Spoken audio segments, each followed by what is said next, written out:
Welcome back to the SaaSwiz Pro. In today's video, I will show you add a professional signature to Gmail from your PC. First, open Gmail and click the gear icon in the top right corner. Then click See All Settings. Next, scroll down until you find the signature section. Click Create New. Enter a name for your signature and click Create. Now type your desired signature in the box on the right. Once you're done, scroll to the bottom of the page and click Save Changes.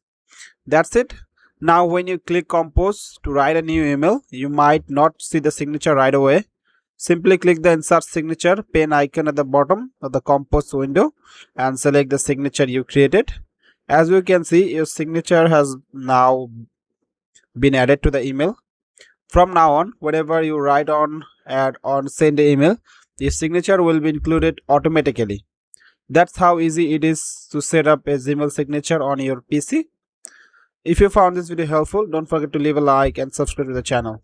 Thanks for watching, and I will see you in the next one.